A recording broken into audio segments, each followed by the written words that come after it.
Ayan, magandang hapon po sa ating lahat, no? So, ang i-share naman natin ngayong content po natin na ito, no? Ay tungkol sa paano ba natin gagamitin yung content creation or content creator status po natin sa Facebook Meta, no? Facebook Meta. Ganito lang po yan. Unang-una dapat, bago nyo pasukin po ang content creation, isipin nyo po kung ano yung niche ninyo. No? Ano ba yung niche po ninyo? Ano ba itong niche? Ito po yung napili nyong aspeto ng content ninyo. No? Either, ano ba yan? Education, information, no? Entertainment. Ayan, marami pong uri. Farming, no? Livestock farming, beauty care, no? Cooking, ano pa? Carpentry, mga skills ninyo, yung mga trabaho ninyo, no? Yan, pipiliin nyo po yung niche ninyo, no? Kasi kung wala kayong niche, malamang sa malamang na hindi po kayo magiging effective content creator. Bakit? Dahil kung paiba-iba po ang ating post, no? Tapos mas marami pa yung share natin kaysa sa paggawa ng content. Eh ang mangyayari po niyan is malilito si Meta. Saan ka ba niya idadala na audience, no? Paiba-iba, no? Ngayon, education and information ka, no? Tapos bukas, cooking na naman, no? Tapos sa isang araw, yung gala serye mo, no? Tapos sa susunod na araw, kung ano na naman ginagawa mo, no? Wala pong mangyayari dyan kasi malilito po yung tawag nating tawag dito algorithm ni Meta kung saan niya i-distribute yung mga content mo, no, na audience, no. Katulad natin, karamihan po sa ating audience is malamang sa malamang nasa farming business din, no, or mga farmers din, or mga mahilig rin mag-alaga ng mga hayop pambenta, yan po, no. Kaya doon niya tayo idadala na audience, no. So magiging effective yung mga ginagawa nating content. Kasi yung mga audience natin is interested sa ginagawa nating mga content. Yun, no? Ganun po yun. Hindi katulad pag paiba-iba, malilito po si algorithm ni Meta kung saan kanya idadala, no? Ngayon, nagbe-beauty care ka. Bukas, umiiyak ka na naman, no? Tapos sa isang araw, sumasayaw ka na naman, no? Paiba-iba bawat araw, no? Malilito ang algorithm ni Meta po niyan, no? Dapat gumawa kayo ng isang perfect plan, no? Pagdating po sa paggawa ng content, no, dapat may niche kayo. Ano ba yung niche? Ano niyo na lang. Ano niyo na lang tawag dito. Research niyo na lang kung ano yung niche na yan pagdating sa content creation po, no? At para at least maliwanagan kayo kung ano yan, no? At yun, pangalawa, may alanganin tayo talaga, na naman na isa.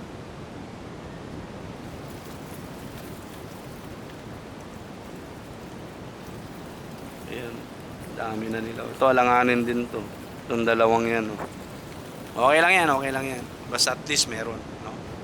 So, pangalawa po, dapat kapag tayo po ay gagawa ng content,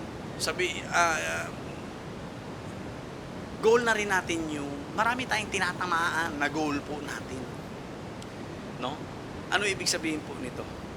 Para saan ba yung content mo, halimbawa? Ito, maraming issue to, no? Medyo mainit-init na issue to, no?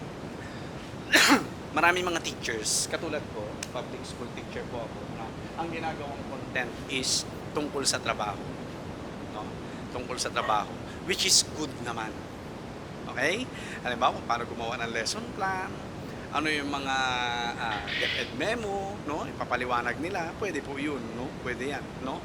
Tapos, meron pa, karamihan, ito medyo controversial to, no? Yung gumagawa ng mga content sa loob ng classroom, no? Ang masaklap, kasama pa yung mga bata, pati mukha ng bata kasama doon, no? Okay? So, pinili nyo niche yan, kung okay sa inyo, bahala kayo, di ba? No? So, yun po, no? May mga gumagawa ng content na tungkol sa trabaho po nila. Okay? Tungkol sa trabaho. So, ako iniwasan ko po yun. Bakit? What if wala na ako sa trabaho? Ang ginagawa kong content is tungkol sa trabaho, no? Ang content na ginagawa ko is kasama mga estudyante, no? Sumasayaw, no? Tapos kung ano-ano mga pinaggagawa natin, no? Na may kinalaman po yung trabaho natin dun sa content po natin. What if nag-resign ka na? What if natanggal ka sa trabaho? What if nag-iba ka ng profesyon, no? What if nawala na lahat, no? Ng platform mo para makagawa ng content, no? Kung ano yung niche na napili mo. Wala na, no? Alam nga mag-shift ka, no? Dahil nawala ka na sa trabaho, mag-shift ka, nature trip naman ngayon. So, mahirap po yung ganun. Mahirap yung ganun. Ang maipapayo ko po sa inyo, gumawa kayo ng content tungkol sa business ninyo. Tungkol sa mga pinagkakakitaan ninyo maliban sa trabaho nyo. Katulad sa ginagawa ko, livestock farming po tayo, no? Quail farming at saka game fowl farming, no? So, ito po panghabang buhay po 'yan. No? Yes, kaya dyan ako sa trabaho, mag-resign ako, matanggal ako sa trabaho, may pagpapatuloy ko yung nasimulan kong mga content tungkol sa livestock farming. Kikita pa rin ako ng pera, 'di ba? Dahil na-promote mo na yung mga products mo sa mga previous contents mo. Kilala ka na ng tao na kapag sinabing pugo, pag sinabing mga oriental game fowls, ikaw na agad ang naiisip, no? Yun nga yung sinasabi ko noon sa content ko na product branding or self-branding or individual branding, no? Na sinasabi, no? Na kung saan ay nai-imprint sa tao, no? Yung mga products na ginagawa mo ng content. Yung mga products na binebenta mo online. Katulad ng ginagawa po natin. No? Nagkakaroon ng product branding. No? Si Sir Pats. No? Ganyan. May pugo at saka manok. O, di ba? Ano ba, naghanap sila ng pugo at saka manok. Ay, si Sir Pats. Ikaw na agad maalala nila. Bakit? Kasi yung content mo tungkol sa pinagkakakitaan mo. Tungkol sa sideline mo. No? Hindi katulad kapag naggawa tayo ng content na napaka-dependent, no? Katulad niyan, may mga teachers po talaga, no, na gumagawa po ng mga content. That's good naman, very good naman po 'yan kasi malaki rin ang tulong po nila lalo sa page nila.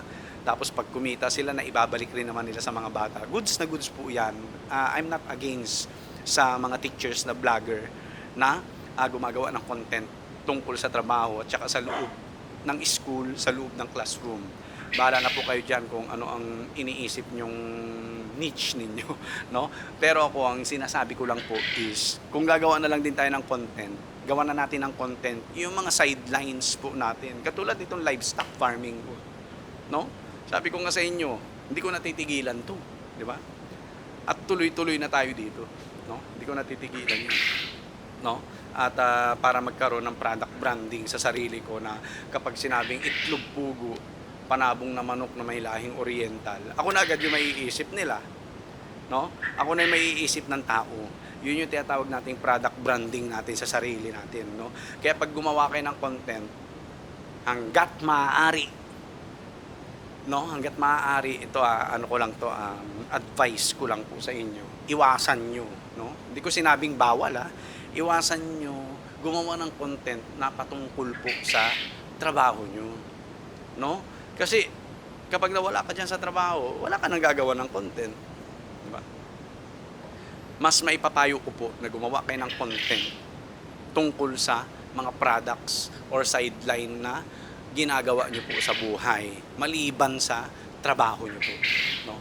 Hindi nyo lang basta na ipopromote yung pinaggagawa nyong sideline, na po-promote nyo pa rin po yung mga products ninyo. Na ipopromote nyo pa rin po yung mga pambenta ninyo. Na ididikit pa sa pangalan nyo yung product na binebenta ninyo. No? Ganun po yun. No? So, kaya mawala ako sa trabaho, mag-resign, tanggal man ako, no? Andiyan dyan pa rin po yung isip ng tao na livestock farmer tayo. No? May pugo tayo, may mga panabong tayong manok, yun po ang iniisip nyo dapat, no? Kaya, yun, no, liwanagin natin, no? Opinyon ko to, opinyon ko to. Kung may mambabash sa akin, sige, makikipagsagutan ako. Okay, opinyon ko po to. Iwas-iwasan na gumawa ng content na may kinalaman sa trabaho. Mas maipapayo ko, mas mai-encourage ko na gumawa kayo ng content doon sa mga business ninyo, doon sa mga product na binebenta ninyo, no? Bakit? Kasi hindi lang kayo nag-earn ng pera kay Meta, na ipopromote nyo pa yung mga products ninyo, no? Mas lumalawak pa yung audience ninyo, no? Mas lumalawak pa yung mga buyers ninyo, no? Katulad ko, ang dami ko ng buyers, no? From Pampanga, Bataan, Bulacan, Pangasinan, Iba, no? Meron pa sa Visayas. Kaso nga lang, hindi na natin kinikater kasi nga, kawawa mga alaga kung mag-ship tayo, no? No to shipping tayo, no? Dalaw lang kayo dito sa akin kung gusto nyo, no? Ayan po, okay? So, yun po, no, yung may papayo ko talaga. Yun yung may papayo ko. Kaya sa mga gustong pumasok sa content creation, number 1, isipin ninyo, anong niche ba ang gusto ninyo? Education, information, farming, beauty care, cooking, nature tripping, bahala kayo sa buhay ninyo. Basta't mag-isip kayo ng niche ninyo para hindi mahirapan si algorithm ni Meta, no? Na pakalat yung mga videos ninyo sa mga naaayon na audiences. Yan, no? Para marami kayong views kasi magpa-pop up sa kanila yan kung sila po ay mga tao na related po sa livestock farming.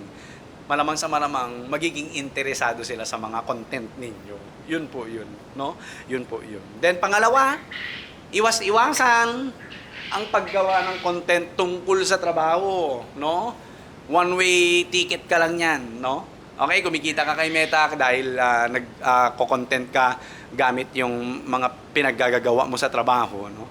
What if nag-resign ka or tinanggal ka sa trabaho? 'Di ba? Anong niche na ang gagawan mo? Mag-iiba ka na naman. Unlike pag sa mga sidelines ninyo, business sidelines ninyo, mga products na binebenta ninyo, lifetime 'yan. Hanggang kaya yung gumawa ng content habang kayo po ay nagsa-sideline tungkol sa specific product na yan, is lifetime nyo po siyang magagawa ng content, no? Lifetime po. And tataas ang sales ninyo, tataas yung bilang ng mga buyers ninyo, tataas yung kinikita ninyo doon sa business ninyo or sidelines ninyo. Plus kumikita pa kay Meta. 3, no? 3, 4. 4 na yung na-target mo doon.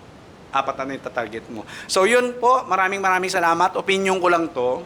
Bahala kayo kung hindi nyo susundin or susundin ninyo. Nasa choice yun, matatanda na kayo. No? Hindi dapat kayo nadidiktahan ng mga ganitong content, no? Yun ay opinion ko lang, no? Opinion ko yun at dapat respetuhin nyo po yun. So mamaya, abang-abangan nyo po, gagawa tayo ng content tungkol sa growing management ng mga pugo or quail. Yun lang po. God bless. Peace.